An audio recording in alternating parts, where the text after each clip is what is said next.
오늘은 잠언 22장 22절 말씀부터 시작되겠습니다. 22절 보면 약한 자를 그가 약하다고 탈취하지 말며 곤고한 자를 성문에서 압제하지 말라. 원문을 보면 이렇습니다.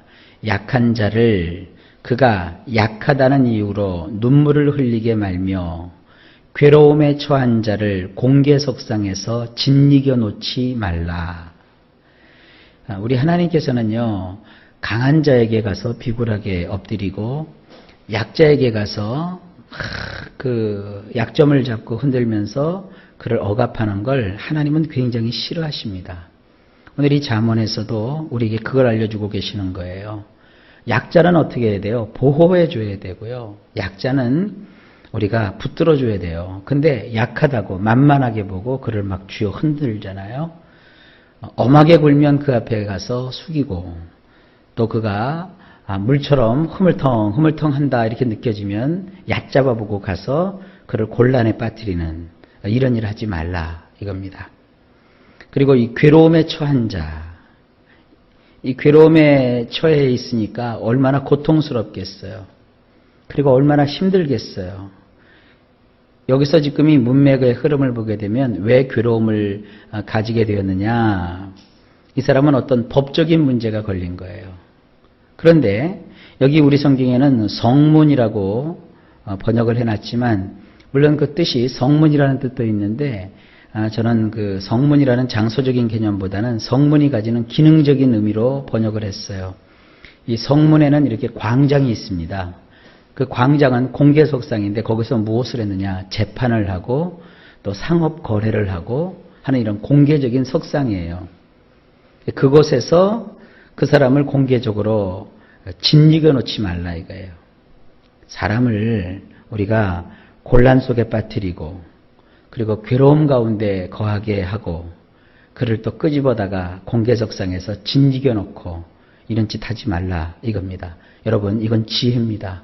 항상 여러분들은 약자를 불쌍히 여기는 그런 자리에 계시기 바랍니다. 그리고 괴로움에 처한 사람을 이렇게 돕는 자가 되실 수 있기를 바랍니다. 그것이 뭐냐? 지혜입니다. 하나님께서 우리에게 알려주시니 이 말씀을 그대로 받아서 생활하면 복됩니다.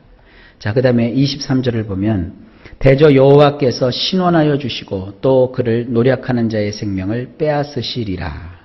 23절과 연결이 되는 말씀입니다. 왜 약자를 우리가 이렇게 도와줘야 되고 또 괴로움에 처한 사람을 공개석상에서 짓이겨 놓지 말아야 되느냐. 그 이유가 나오는 거예요. 왜냐하면 여호와께서 그들의 다툼에 대해 탄식하시며 그에게서 빼앗는 자들의 뇌패시를 그가 빼앗을 것이기 때문이니라.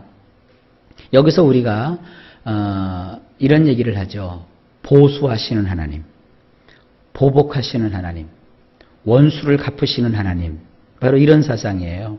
하나님께서는요, 그 어떤 일에 있어서 옳고 그름에 시비를 가리기보다도 그와 같은 어떤 일 때문에 서로가 다투는 것을 탄식하신대요. 여러분, 하나님은 우리를 하나님의 자녀로 삼아 주셨어요. 그럼 우리가 하나님의 자녀면 우리는 서로 뭐예요? 가족이라고요. 하나님을 아버지라 부르잖아요. 그런데 어느 부모가 부모가 보는 앞에서 자녀들이 다투고 싸우는 것을 좋아하고 기뻐할 자가 어디에 있습니까? 가슴 아프지 않겠어요? 형제와 또 자매가 서로 우애하고 위해주고 이럴 때 부모의 마음이 기쁘듯이 하나님도 똑같으신 거예요. 우리 믿음의 공동체는 다툼이 없어야 돼요. 우리가 다투면 누가 탄식한다고요? 하나님이 탄식하세요. 누가 기뻐할까요? 마귀가 기뻐하는 거예요.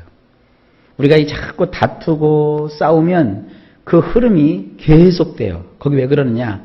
이 사탄이 와서 그곳에 속한 사람들의 마음을 항상 뒤흔들어 놓습니다. 우리는 그런 삶의 태도와 또 행동을 완전히 끊어버려야 돼요. 평화하고 화평하는 일을 힘쓰시기 바랍니다. 성경은 더 나아가서 뭐라고 얘기합니까? 그에게서 빼앗는 자들의 뇌패시를 그가 빼앗을 것이다. 그렇게 말씀하고 있어요. 남의 것을 자꾸 빼앗고 남의 뇌패시, 그의 영혼, 그의 육체, 그의 일상에 자꾸 어려움을 주고 그것을 착취하고 빼앗아가는 사람을 하나님은 어떻게 하시느냐? 그 영혼을 하나님께서는 빼앗아 버리시고 말아요. 그러니까 예수 그리스도를 믿고 하나님의 은혜 가운데서 살아가는 사람은 다툼을 해서는 안 됩니다. 자, 그 다음에 24절. 노를 품는 자와 사귀지 말며 울분한 자와 동행하지 말지니. 자, 원문을 보면 이렇습니다. 코를 씩씩거리는데 사로잡힌 자와는 친구가 되지 말며 화를 품고 있는 사람과는 함께 들어가지 말라. 자, 우리 성경에서는 노를 품는 자라고 되어 있는데 원문에 보면 이 노라는 말이 이 코에서 막 열을 받아갖고 바람을 푹푹 이렇게 뿜어대는 그런 상태를 이렇게 표현하고 있어요. 그래서 코를 실룩실룩거리고 막 씩씩거리는데 이런 일에 아주 굉장히 사로잡힌 자와는 친구가 되지 말라라는 거예요. 그러니까 매사에 크고 작은 일에 괜히 화를 내고 막 다투려고 하고 또 상대방을 향해서 공격적으로 마치 뭐라 할까요?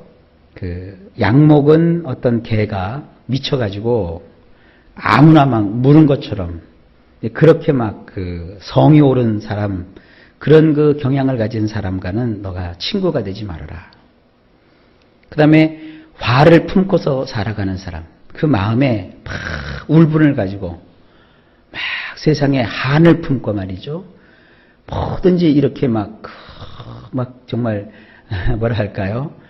속을 막 쥐어 짜듯이 이렇게 살아가는 사람과는 함께, 우리 성경에 보면 그게 안 나와 있지만 원문에 보면 방으로 들어가지 말라 이거예요. 그런 사람과 어떤 방에 들어가면 거기서 뭐 하겠어요? 서로 멱살 잡고 싸우거나 신세한탄하거나 세상에 대한 울분을 털어놓다가 끝나버린다고요. 우리의 그 인생의 지혜가 뭐냐 하면 하나님 앞에서 오늘 계속되죠. 자비를 가지고 또 인자하심을 우리가 마음에 간직하면서 서로가 화목하고 지나는 것, 이게 중요한 지혜입니다. 자, 마지막으로 보면 그의 행위를 본받아 내 영혼을 올무에 빠뜨릴까 두려움이니라. 24절과 연관이 됩니다. 말씀을 원문으로 보면 이렇습니다. 그의 방식을 내가 배워서 내 내패시도 덫에 걸릴까 하노라. 예, 그래요. 평상시에 그 화를 막 내는 사람, 그런 사람과 우리가 같이 하면 그 사람의 영향을 우리가 받는 거예요. 그러니까 우리도 어느덧 그 사람의 방식을 배워서 우리도 막 화를 내는 자리에 있게 되고 원망하고 불평하게 되고 그래요. 이게 선한 마음은 전염이 되질 않아요. 그런데 원망하고 불평하는 마음은 전염이 돼요. 부정적인 얘기들은 사람들의 마음을 다 덫에 걸리게 만듭니다. 창조적이고 또 생명을 주고 사람에게 희망을 주는 이것은 전염이 되지 않고 그냥 그것을 마음에 간직하고 막 퍼치는 사람, 그 사람에게만 머물지만 이런 좋지 않은 거, 막 화내고 분노하고 막 경노하고 불평하고 원망하고 이런 것들은 전염병처럼 쫙 퍼져요.